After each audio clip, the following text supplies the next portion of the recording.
Hey, this is Robison, and this is the pre-ride video briefing for Gravelocity. So, to start tomorrow's ride, the entire ride, all lengths, are going to be dedicated to David Carey. David is a fantastic young man, a super cycling enthusiast, young bike racer, who unfortunately has recently been diagnosed, very recently, with leukemia. His whole family are amazing cycling supporters, so our community as a whole is going to be dedicating tomorrow's ride to David. I'm going to include information in this video notes about how you can support David through GoFundMe and also through a movement to send number plates with dedications to David to cheer him up. And he's going to beat this, and we're all going to support him tomorrow. David Carey, you can do it. So with that, let me talk a little bit about the ride.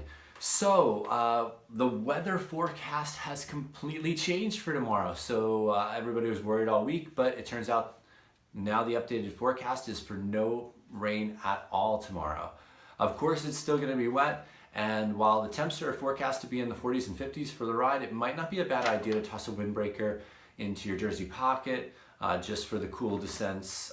We've got some pretty extended descents, really beautiful, beautiful stuff. So you can't go wrong with tossing a windbreaker in your bag or your jersey pocket. Navigation. There are no official printed cue sheets for this, but we've provided extensive information on all the courses. So on the event page, you can find Strava route detailed information and Ride with GPS detailed route information. If you can navigate with your phone using Strava or Gaia GPS, that's great. If you can navigate with your Garmin, that's great. If you need to print stuff out, I recommend using Ride with GPS and just zooming in on different areas of the map and running some printouts. I've seen some guys come up with their own cue sheets, all of which is fantastic, but it is a self-navigated and self-supported ride. The self-supported part just means you have to have enough food and water. And there are really virtually no like convenience stores en route. I mean, there's a couple, but they're both close to the start finish. So luckily with the cooler temperatures, demands for water and hydration will be less than if this was a midsummer ride. But if you're concerned, I would recommend bringing like a little compact water filter. There'll be plenty of streams that will be passing, and or like iodine tablets or something to purify water to keep yourself hydrated. But that's a personal preference. You guys just have to gauge, but plan for your own success during this ride. Parking. Don't park on the road. We're going to be parking at Wes Wilmer's home, and it's a gorgeous home. You're going to pull in the driveway, pull around to the back of the barn. He's got this expansive field that's all set up for us to park in. So everybody please park in that field so that it's, you know, we're not a burden to Wes's neighbors, and we're also not tearing up Wes's property.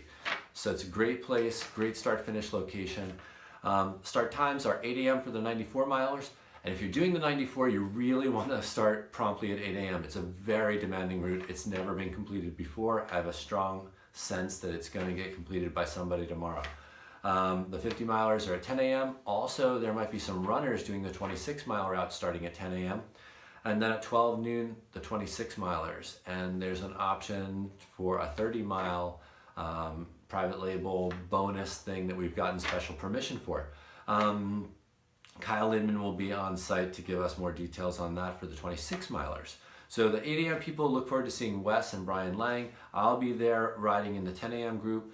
And then after the party, the ride finishes at Wes Wilmer's home. And be sure to stay on the course so that you enjoy the finishing stretch. We had to get special permission to use private property or go through private property on the finishing stretch, but it's so worth it. It's gorgeous. It's called Gravel Road, is the road we finish on. Don't miss it. Some people just came back to the start the way that they left in the morning, and you definitely don't want to miss out on this tomorrow. So as soon as you get back though, just change your clothes, get in your car and drive. It's just like 3 or 4 miles to the Flying Mouse Brewery. It's a fantastic brewery. They've got a whole bunch of incredible brews on tap for us. There's going to be food there as well.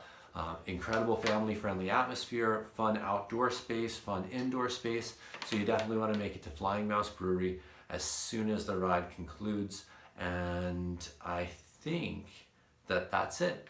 So we look forward to seeing everybody tomorrow. All rides are going to start promptly at the designated start times so that we can all get back to the brewery and party together afterwards. All right, thanks so much. See you all tomorrow. Bye.